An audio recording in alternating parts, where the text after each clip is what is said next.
کړی چې زموږ په کالج کې د طلباو نه جرمانې اخیستې کېږي او بیا دغه جرمانې د کالج په ضروریات کې لګي، بالکل حرام دي. جرمانه په شریعت کې په پیسو نشته، د پیسو جرمانه په شریعت کې نشته. جرمانه بدني سزا شته په شریعت کې.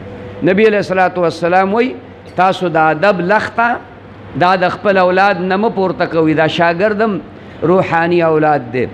او وایي د ادب دپاره چوکا د تنبیه شا تږدئ. تنبیه شا ته مطلب دا دی چې پر اخیستو کې اسانئ. نو د دواړو جهانو سردار هغه رحمت للعالمین دی. اخو دی وی بچی له سزا ورکا او زمونږ گورنمنٹ وی سزا ګورې ورنه کې اکه سزا دی ورکه نو په دې ما ته ټلیفون وکړه. خیال کې مراله اخبارونو کې مخکې راغلي وو که نه په دې باندې مفت ټلیفون وکړه. نو چې ټلیفون دی وکړه او د سکول ټیچر یا د کالج پروفیسر سزا ورکړې ده. کالج کې خو سزا نه وي، عام طور هلکان اواره غوندې ګرځي. نن سبا کالج سبق څه ویل دي، خو هسې بس تګ راتګ دی، نو چکر لګول دي، سپینې جامې اغوستي او خبرې تاوی او ټیزې په ډبلۍ نه ماتېږي. د سړک د منځ نه هم ناخوا کېږي تاو تارن و داسې بد بد به ته وګوري چې بس خالص د پیر مذهب کنزل دی ورته وکړه. دا د سکول سټوډنټان لا ښیي نو دې له سزا ورکړي، دا خیر دی. خو جرمانه دا نه په سکول کې جایز ده نه په کالج کې جایز ده. او چې جرمانه دې په ولګول نو بیا په کالج څنګه لګې؟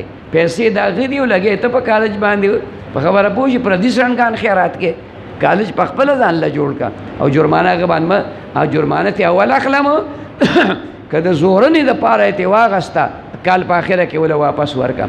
ځکه دا ټول خبرې په ریټن کې راځي، دا په لیکلو کې راځي. چې لیکلو کې راځي نو کال په آخر کې لکه څنګه چې په کالج کې ابتدا کې ته ایڈمیشن فیس سره سیکیورټي اخلي، زر ضمانت دا ترې نه اخلي، جمع کوي. نو چې هغه جمع کوي نو چې کله هغه دی د دې کالج نه راوځي نو هغه سیکیورټي هغه ورته واپس ورکړي.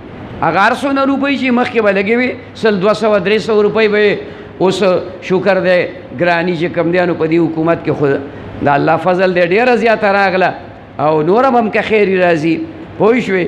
نو اوس به هغه ډېري نو دا جرمانه هم هغې سره ږدئ جمع کوئ.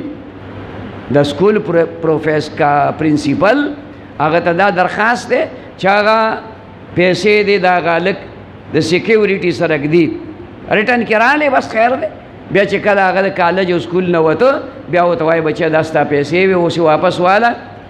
خو هغه ته په ابتدا کې زوره نه لږه میلاو شي. رحمان